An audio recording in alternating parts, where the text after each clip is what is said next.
Let's get to love-hate, and we're going to start with the running backs. Of course, Jordan Mason makes the love list, and we got to hear from Cardinals defensive coordinator Nick Rawlis on what makes Jordan Mason so dangerous in this 49ers offense.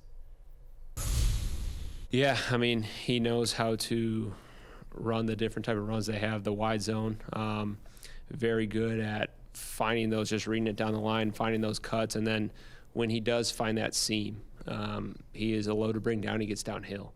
So, he's doing a great job right now of hitting his tracks in the run game, and when he finds that cut, he's making it, and then he runs hard and he runs downhill, and he's a big man. So you got to do a good job of tackling and mitigating those hitting yardages because, right now he's breaking through tackles and doing a really good job. By the way, I also am a load to bring down, just in a very different way than Jordan Mason. I've never seen the defense coordinator. Yeah, write that down. I have never, honestly, I thought that joke would land better, to be perfectly honest with you guys. Right. That's fine, whatever. Screw Still you guys. warming up. It's you know what? First whatever. segment. You know what? The people at the Pittsburgh Applebee's, that's the kind of joke they will appreciate. Screw you guys. I'm coming to my people in Pittsburgh. I'm coming to my people in Pittsburgh. I've never seen the defense coordinator of the Cardinals. Like He's a young guy. Doppelganger of Joe Brady, the Bills offensive coordinator. That's what it felt like. Defensive version. Young, good-looking guy, too. No, it's not like, good-looking. Who's that? His run defense right now. Dude. They've allowed the third most rushing yards to running backs in the NFL. He's too busy in the You like mirror that? looking how handsome That's he is. how you land one. Connor's the best. Very nice. Needs Jose Quintana tonight to have that type of accuracy. That's all I'm thinking about while doing this show, to be Yeah, honest with let's you. call the Today Show. You should replace Hoda. Anyway, until we get there, Jordan Mason, look, love-hate is all about expectations, obviously. Like, everyone's already starting Jordan Mason, but I'm at running back 3 this week. Is why he makes the love list. Massive work share. He's had at least 21 touches in every game so far this year. He's averaging over 24 a game. You mentioned the Cardinals' run defense. They've allowed the third most rushing yards to running backs. No team has given up more rushing touchdowns to opposing running backs than the Arizona Cardinals. They're tied for the most. And 3 different running backs have already scored at least 20 fantasy points against the Arizona Cardinals. We saw both Brian Robinson and Jeremy McNichols, of my beloved Commanders, run all over them last week as well. So, yeah, Jordan Mason in for a big workload and a big fantasy day. He makes the love list at running back 3, Jay. Incredible. What a time to be alive. Yes. Jordan Mason, running back 3. 3 weeks in a row, he's had the highest rushing yards prop on DraftKings, so that shows you where he's at. But I think the key is that he started to get work in the receiving game last week, where he had the 2 catches. The most important catch was the one that got called back. He had a 38-yard touchdown. The call back on a George Kittle hold that wasn't a hold. And so that just shows that they are getting him involved in that way. And so he's not going to be Christian McCaffrey, but every catch that he gets him closer to being that facsimile. So, yeah, while McCaffrey's out, like, he's the top 5 running back rest of the way. He's a grape slapper. He is a grape slapper. Oh, yes. Yes, he is. I didn't like that touchdown getting called back. No, Could have really screwed me, actually, in the end. It did. I mean, whatever. You ended up winning by 14 points. I have to check. Have we gotten a stat correction No, I yet? don't Have think any of the so. stat corrections No. come in yet? It's Thursday morning. Usually they should have been in by now. It's not looking good. I'm going to look at that during the commercial break. Kenneth Walker also makes the love list here, Jay. The Giants are allowing over 5 yards per carry to running backs right now. Walker went nuclear the other night. Yeah, Kenneth Walker has quietly been on like a per play basis one of the 5 best running backs in football. He's been a monster. Now, they want to throw the ball, and they are throwing the ball at an extremely high rate. They have the number 1 pass rate over expected in the NFL, the Seahawks. But at the same time, this is a game where they're almost touchdown favorites against the Giants.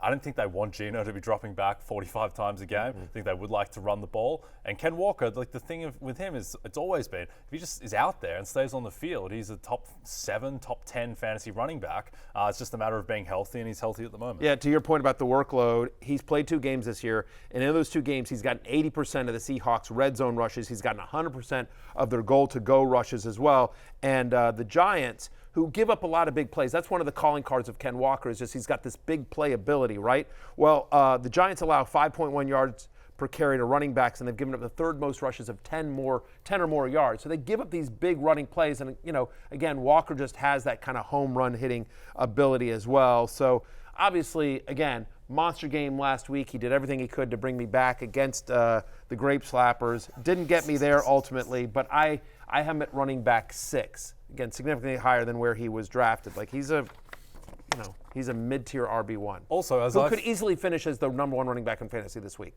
That's within the range of outcomes. As I found out the hard way as well, they were lining him up as wideouts on certain plays. So he's being used in a lot of different, more creative ways than I think he was being used under Shane Waldron.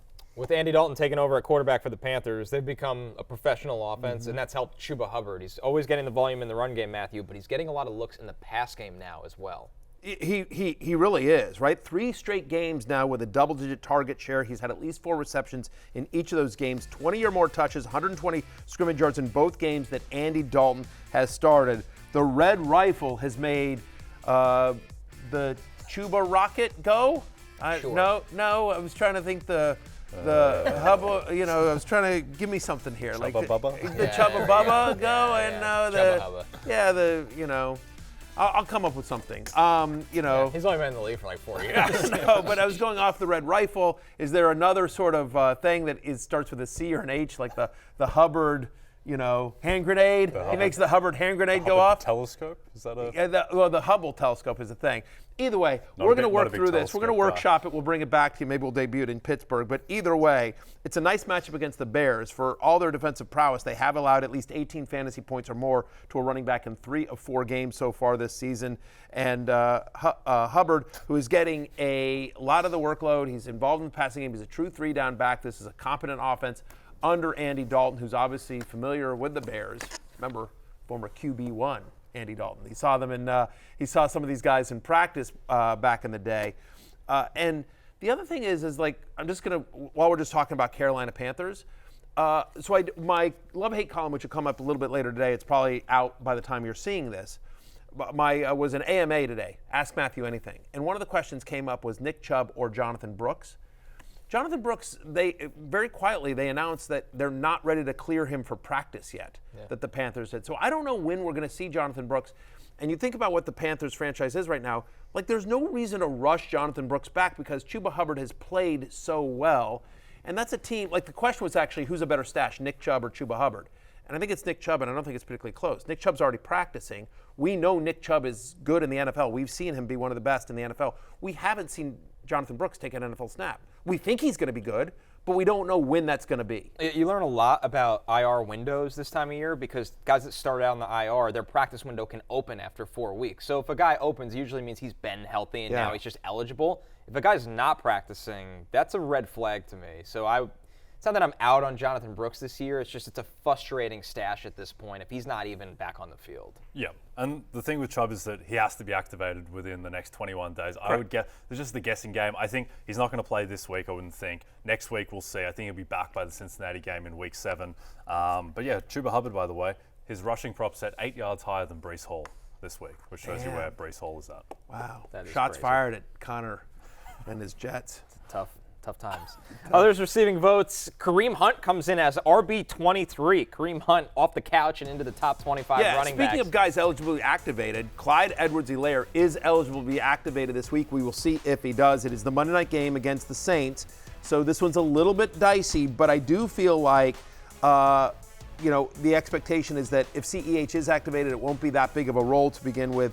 I do think we have at least definitely one more week with Kareem Hunt as the lead running back of the Chiefs. He had 67% of KC's running back touches last week, including 2 of their 3 red zone touches. Saints, by the way, give up the 3rd highest yards per carry to opposing running backs. They're giving up 5.2 yards a clip. So Kareem Hunt, I think, is a high-end flex this week. You see Roshan Johnson there. Look, very quietly, 19 touches over the past 2 weeks. He saw the team's only goal line rush last week. Yes, DeAndre Swift went nuclear last week, but Roshan Johnson has carved out a role for him in this Bears offense, and it's a nice matchup against Carolina as the Panthers allowed the 2nd most fantasy points to opposing running backs.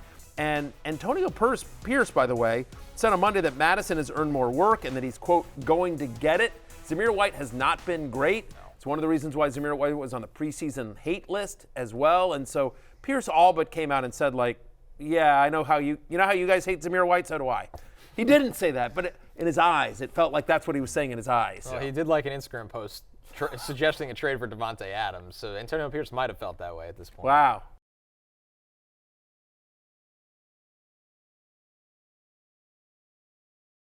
Hey, it's Matthew Berry from NBCSports.com and RotoWorld.com, and I want to thank you so much for watching whatever it is you just watched. Or if nothing else, being too lazy to click out of the autoplay after this video started, after whatever it is you actually wanted to watch finished. But now that you're here, I'd like to take a moment here to ask you respectfully now, okay? I'm asking you respectfully to subscribe to the NFL on NBC YouTube channel. You'll get the latest Roto-World fantasy news headlines, all sorts of great shows, including my own Fantasy Football Happy Hour. So go subscribe now. Again, I'm asking respectfully.